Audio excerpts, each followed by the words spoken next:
Welcome to exam Guruji by Arvind sir. मैं आप लोगों से क्षमा मांगना चाहता हूं दोस्त, क्योंकि 2 या 3 दिन से क्लास मैथ का ना आने का मुख्य कारण जो था वह था कि मेरा स्वास्थ्य नहीं सही था। और अभी भी आप हमारे आवाज़ से समझ गए होंगे कि अभी भी क्लियर हमारी आवाज़ नहीं आ रही है, लेकिन मैं किसी तरह क्लास आपका ले रहा हूं।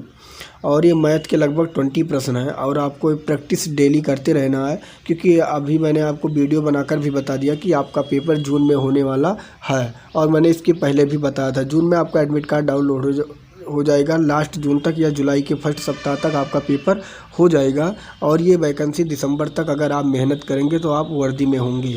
तो दोस्त, ये मैथ के प्रश्न हैं और आपको इसमें देखना है कि आप 20 में से कितने प्रश्नों को हल करते हैं। पहला प्रश्न आपके सामने है। ऐसे सवालों का हल करने का सबसे एक पॉइंट तरीका ये है कि दोस्त, आपको इसमें जब भी आप इसका खंड करें तो एक खंड आपका वर्गमूल में होना चाहिए। तो जैसे अगर मैं √24 को तोड़ता हूँ तो आप कहेंगे 4 × 6 प्लस दिया गया है। अगर 216 को अगर मैं तोड़ता हूँ तो आप कहेंगे 36 × 6। नीचे 96 दिया गया, अगर हम 96 को तोड़ेंगे तो आप कहेंगे 16 × 6 ये दिया गया। अब आप इसमें अगर ध्यान से देखेंगे तो 4 को अगर बाहर कर लेते हैं तो 4 का बाहर क्या आ जाएगा 2। 2 दूनी 4 होता है, 2 √6। अगर प्लस लगा है 36 को अगर आप बाहर करेंगे तो क्या आ जाएगा बाहर 6 और नीचे आ गया अंदर आ गया √6।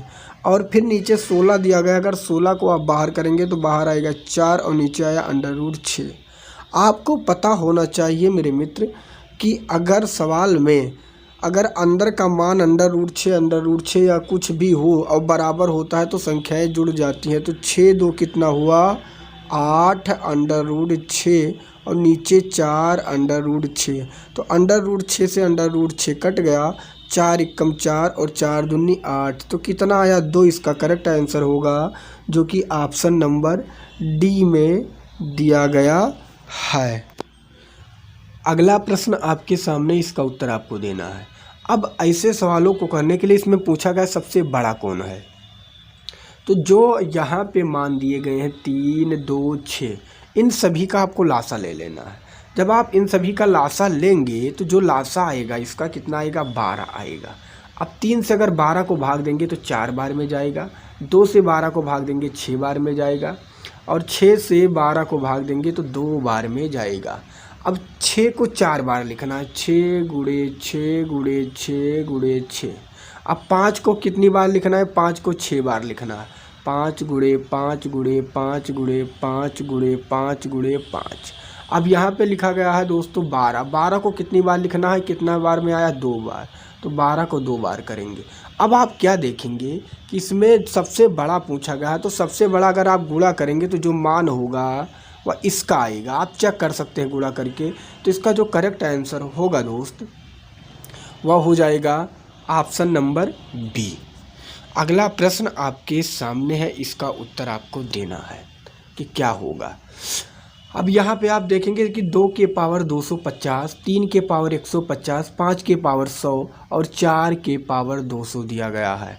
अगर हम चाहें ऐसे प्रश्न में तो 2 के पावर जो 250 है इसे हम 50 × 5 में तोड़ सकते हैं। और 3 को अगर हम चाहें तो इसे हम 50 × 3 में तोड़ सकते हैं। और 5 को अगर देखें तो 100 लिखा गया है, तो 50 × 2 में तोड़ सकते हैं। और 4 को अगर हम देखें तो 50 × 4 में तोड़ सकते हैं। अब आप क्या देखेंगे, 50 तो सभी के पावर में हो गया, 50 तो सभी के पावर में हो गया, लेकिन अब इसे नहीं देखना। यहाँ पे दिया गया 2 के पावर 5, 3 के पावर 3, 5 के पावर 2 और 4 के पावर 4। अगर आप गुणा करेंगे, इसका गुणा करेंगे तो क्या होगा, 2 दूनी 4 होगा, 4 दूनी 8, 8 दूनी 16, दूना 32 के पावर 50 आ जाएगा। इसे करेंगे तो 3 त्रिक का 9 त्रिक 27 के पावर कितना आ जाएगा 50 आ जाएगा। इसे करेंगे 25 होगा, 25 के पावर कितना आ जाएगा 50 होगा। इसे करेंगे दोस्त 4 चौक 16 होगा, 16 और 16 चौका 64 होगा, और 64 चौका कितना होगा 64 128, 64 चौका यहाँ पे हम गुणा करके देख लेते हैं। तो 64 128 512 हो जाएगा। कितना होगा? 512 हो जाएगा। इसके पावर 50 हो जाएंगे। तब पूछा गया है सबसे छोटी संख्या कौन सी होगी।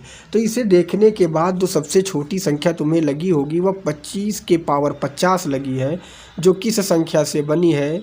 वो 5 के पावर 100 से बनी है। किससे बनी है? 5 के पावर 100 से बनी है। तो इसका जो करेक्ट आंसर होगा मेरे भाई वह क्या हो जाएगा? Option number B correct answer हो जाएगा। अगला प्रश्न आपके सामने है, इसका उत्तर आपको देना है। √30 माइनस √30 माइनस √30 माइनस और फिर इन्फिनाइट तक चला गया है। इसका मान बताना है।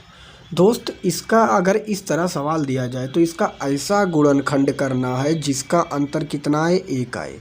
तो आप क्या कहेंगे? इसका एक ही गुणनखंड हो सकता है, 5 × 6, 5 × 6 30 भी होता है।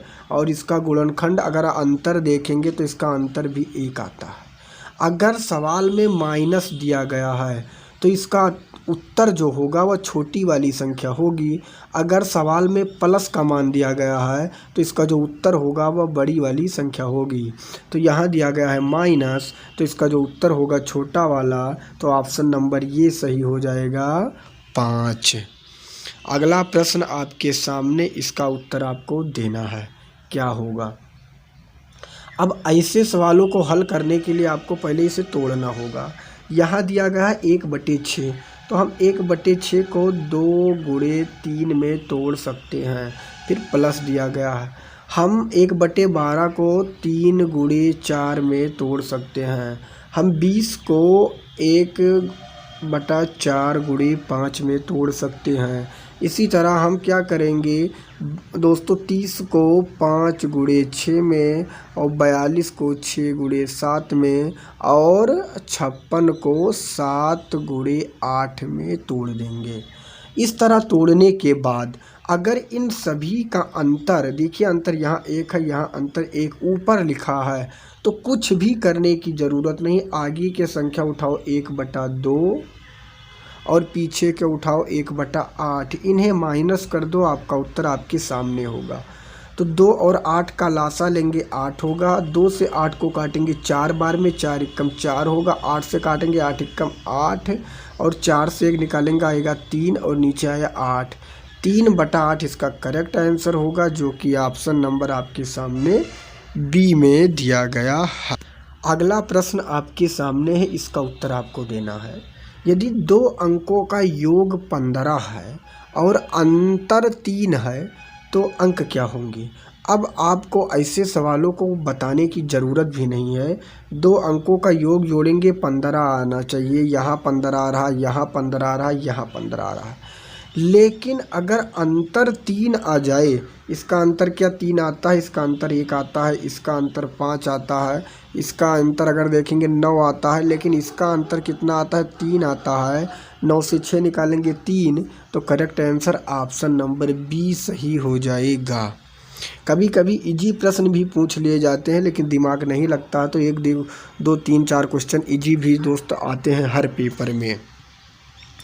अगला प्रश्न आपके सामने है, 3 क्रमागत सम संख्याओं का योगफल 42 है। अगर योगफल कहा जाए 42 से तो मध्य संख्या क्या होगी? जैसे योगफल बोला जाए तो पहले तो आपको उन्हें 3 से डिवाइड ही कर देना है। जब आप 3 से डिवाइड करेंगे तो 3 एकम 3 और 3 चौक 12, कितना आया? 14। और कितने क्रमागत पूछे गए हैं? 3 क्रमागत। तो आपको 3 इस तरह मार्क बना देना है और जो संख्या आएगी उसे बीच में रख देना है 14। सम कहा गया है, जब आप इधर बढ़ेंगे तो प्लस करना है और इधर बढ़ेंगे तो माइनस करना है। सम संख्या 14 के बाद 2 जोड़ेंगे 16 होगा और इधर आएंगे 14 के बाद 2 माइनस करेंगे 12 होगा। तो पूछा गया मध्य संख्या क्या होगी? मध्य संख्या, इसके करेक्ट आंसर 14 हो जाएगा। अगर बड़ी संख्या पूछी जाती तो 16 कहते और छोटी पूछी जाती तो 12 कहते। आशा करता हूँ यह भी प्रश्न आपको समझ में आ गया होगा। अगला प्रश्न आपके सामने है, 1/5 प्लस √3 के हर का मान परिमेय संख्या में ज्ञात कीजिए। दोस्त कभी भी परिमेय संख्या में पूछा जाए तो जो नीचे का हर होता है उससे हम 2 बार गुणा करते हैं। अगर प्लस दिया जाएगा तो हम माइनस कर देंगे, अगर माइनस दिया जाता तो हम प्लस कर देंगे, और कुछ करने की ज़रूरत नहीं। यहाँ दिया गया 1 5 प्लस √3, तो हर से गुणा करेंगे 5, यहाँ प्लस दिया गया है इसलिए हम माइनस करेंगे, और अगर यहाँ पे माइनस दिया जाता तो हम प्लस से गुणा करते। अब कुछ भी करने की ज़रूरत नहीं है। 5 माइनस √3 एकम अगर गुणा करेंगे तो आएगा दोस्त, जो आएगा 5 माइनस √3 ही आएगा। अब आप क्या देखेंगे इसमें, अगर यहाँ करेंगे 50 कितना हुआ दोस्तों, 25 हुआ, क्योंकि यहाँ आप देखें तो ये स्क्वायर a + b बना, a - b बना, इसका फार्मूला होता है ये स्क्वायर माइनस का b स्क्वायर। तो 5 को अगर 5 से करेंगे या 5 कितना हुआ 25, और प्लस माइनस का गुणा माइनस, √3 को अगर √3 से कर देंगे, हमें पता है ये स्क्वायर माइनस b स्क्वायर होता है, तो आएगा 3। तो आप बस इसका आंसर आ गया। ऊपर दिया गया 5 माइनस √3, नीचे 25 से 3 निकालेंगे आएगा 22। तो 5 माइनस √3 बटा 22 इसका करेक्ट आंसर होगा, जो कि आपके सामने ये में दिया गया है। अगला प्रश्न आपके सामने है, इसका उत्तर आपको देना है। नीचे दी गई संख्याओं में से कौन सी परिमेय संख्या नहीं है? दोस्त आपको पता होना चाहिए, परिमेय संख्या वह होती है जो स्वतंत्र होती है, प्लस उसे हम p/q के रूप में लिख सकते हैं। जैसे मैं आपसे पूछूं 1 2 या 3, या मैं 64 लिख दूं या मैं 100 लिख दूं और पूछूं क्या यह परिमेय संख्या है, तो आप कहेंगे जी हाँ ये परिमेय संख्या है। लेकिन मैं आपसे कहूं √1 परिमेय संख्या है, तो यह स्वतंत्र नहीं है, तो यह एक परिमेय संख्या नहीं है। अगर यहाँ पे 64 दिया जाए, मैं 64 को √ लगा दूँ, कहूँ परिमेय संख्या है, तो आप कहेंगे जी हाँ है। आप कहेंगे इससे क्यों हो सकता है, क्योंकि √64 जो है बाहर इसका वर्गमूल लगा जाएगा 8, तो ये स्वतंत्र हो जाएगा, इसलिए यह एक परिमेय संख्या है। तो इसमें आप देखेंगे √64 भी बाहर आ सकता है, ये होगा 8, और ये घन में 8 दिया गया इसका होगा 2, और इसे देखेंगे तो ये 4 चौक 16 चौका 64 4 भी आ गया, लेकिन ये बाहर नहीं आ पाएगा, तो इसलिए इसका correct answer option number D सही हो जाएगा। आशा करता हूँ यह प्रश्न भी आपको समझ में आ गया होगा। चलिए अगला प्रश्न हम देखते हैं। अगला प्रश्न आपके सामने है, 256 के कितने गुणनखंड पूर्ण वर्ग हैं? कहने का मतलब है कौन सा ऐसा गुणनखंड है जो पूर्ण वर्ग होकर भी 256 को काटता है। तो आपको क्या करना होगा, ये 256 को चेक करना होगा पूर्ण वर्ग से। एक तो पूर्ण वर्ग है ही, 2 दूनी 4 होता है, और फिर 3 त्रिका 9 होता है, 4 चौक 16 होता है, 50 25 होता है, 6 36 होता है, 7 7 49 होता है, 8 8 64 होता है, 9 9 81 होता है, और 10 10 100 होता है। ऐसे सभी संख्याओं से हमें चेक करना है कि किस संख्या से ये कट रहा है, पूर्ण वर्ग है, इसके कितने गुणनखंड हैं। तो 1 से 256 कटेगा तो ये बिल्कुल सही है, 4 से 256 कटेगा ये भी बिल्कुल सही है, 9 से नहीं कटेगा, 16 से काटेंगे 16 एकम 16 होगा, और 4 और 16 ये भी कट जाएगा, ये भी सही है। 25 गलत है, 25 से नहीं कटने वाला है।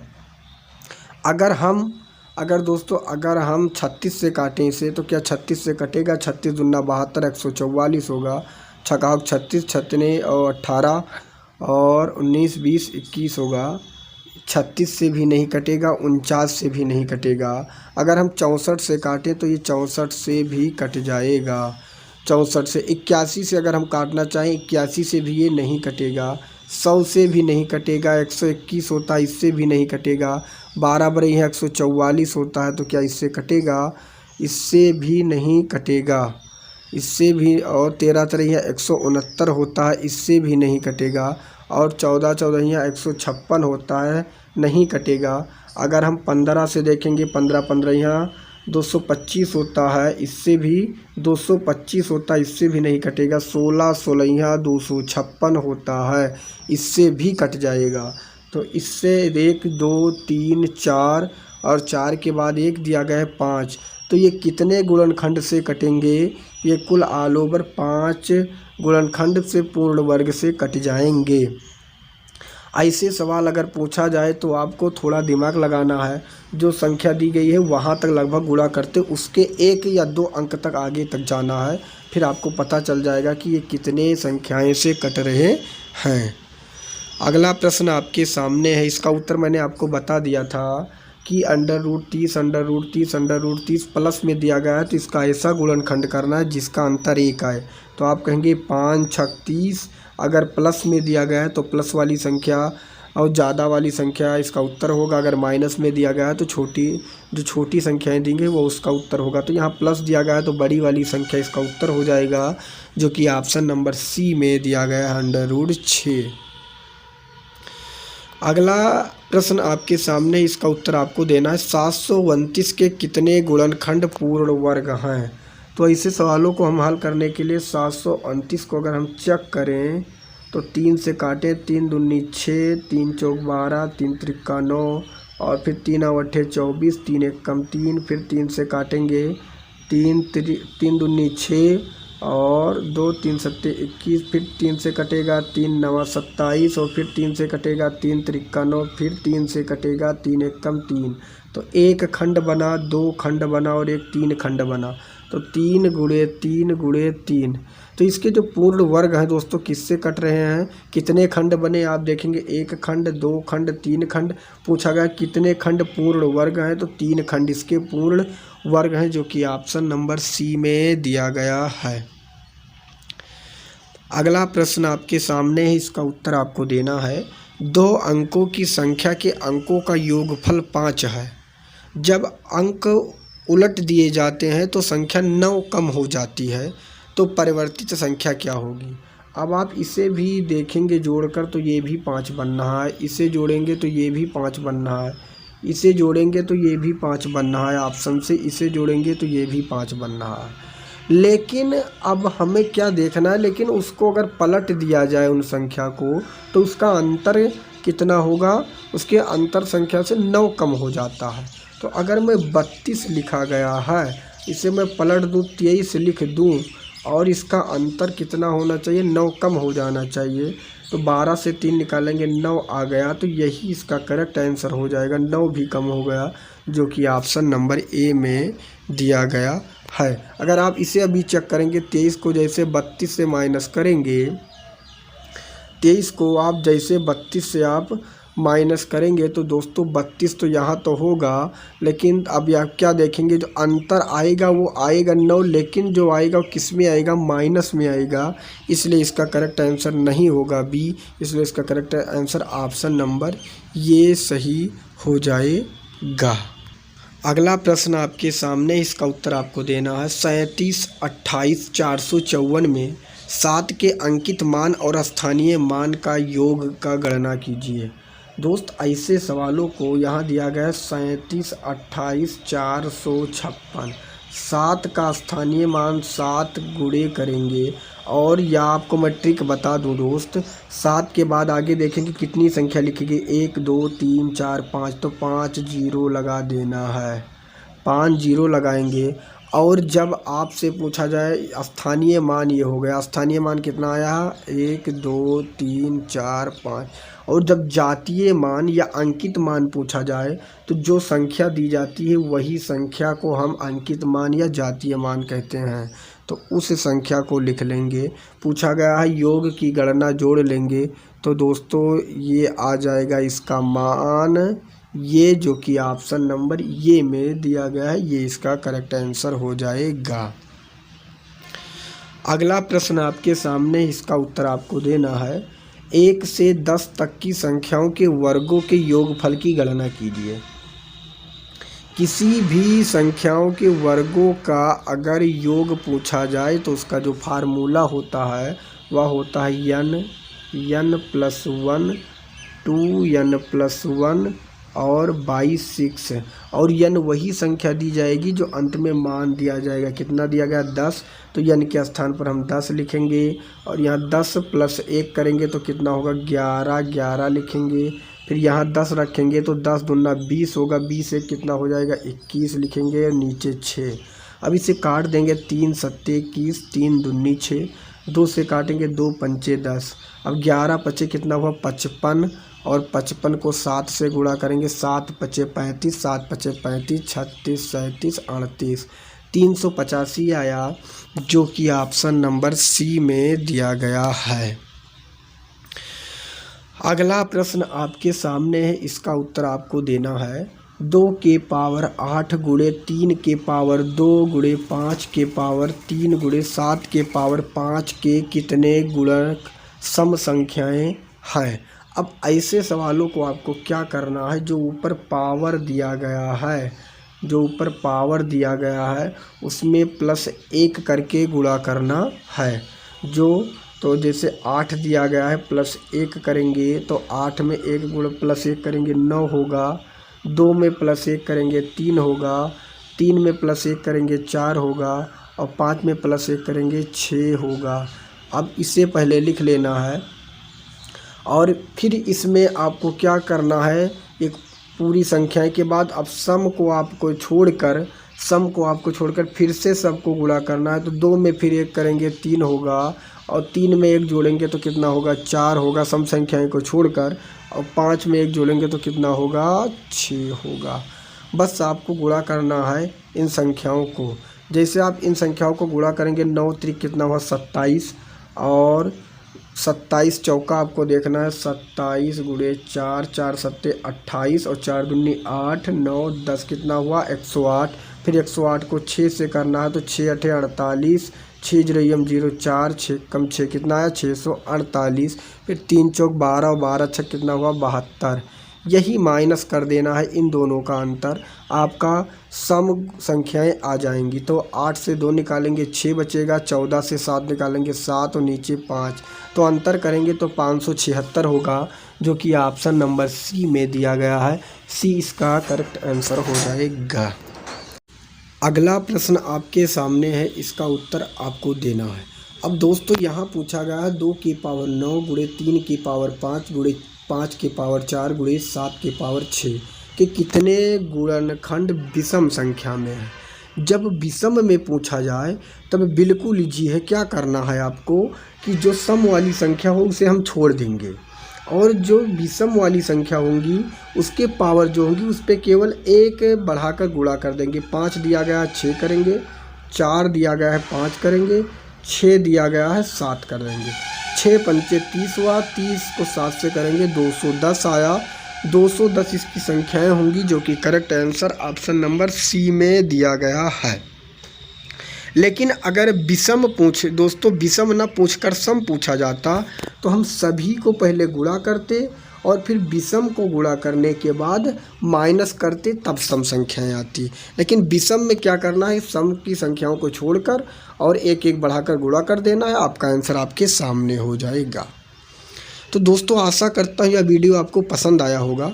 अगर किसी को कोई समस्या है तो प्लीज़ कमेंट करके बताएं। और अगर दोस्तों मैथ का क्लास ना लाने का एक मुख्य कारण और है कि आप लोग शेयर नहीं करते हैं। इतनी मेहनत करने के बाद अगर वीडियो बनाओ और जब आप लोग शेयर नहीं करते हैं तो बहुत दुख होता है। तो प्लीज़ आप क्लास को इग्नोर मत करिएगा, अपने मित्र तक ज़रूर शेयर करें। अगर कोई या किसी प्रकार की समस्या तो कमेंट करके बताएं, मैं उसका समाधान करूंगा। क्योंकि दोस्तों मैं अगर इतना मेहनत आप लोगों के लिए कर रहा हूं तो आपका भी दायित्व तो बनता है। प्लीज़ ये वीडियो को अपने मित्र तक ज़रूर शेयर करें और कमेंट में अपना फीडबैक ज़रूर दें। आपको इस बार एक वर्दी अपने लिए लेनी है मेरे मित्र, किसी भी तरह से लेनी है, क्योंकि अब अगली बार वैकेंसी शायद ही इतनी देखने को आपको मिल जाए, या हमें तो नहीं लगता मिलेगी, ये तो आप ईश्वर के ऊपर डिपेंड है। लेकिन इस बार एक सीट आपको खुद लेकर ये वर्दी खुद छीन कर पहननी है। कंपटीशन बहुत बढ़ गया है, वही प्रश्न पढ़ना है जो बार बार पेपर में कहीं ना कहीं आए हैं, और मैं इसीलिए क्लास लेकर आता हूं कि आप लोगों का सिलेक्शन ज़रूर हो। आशा करता हूं वीडियो आपको पसंद आया होगा, और मिलेंगे एक दूसरे नेक्स्ट वीडियो में। तब तक के लिए दोस्तों, और मैं आपको बता दूं इसका PDF भी आपको हमारे टेलीग्राम चैनल पर मिल जाएगा, सभी को पता है। Exam Guruji by Arvind sir नाम के चैनल पर PDF मिल जाएगा। तो मिलेंगे एक दूसरे नेक्स्ट वीडियो में, तब तक के लिए जय हिंद, जय भारत।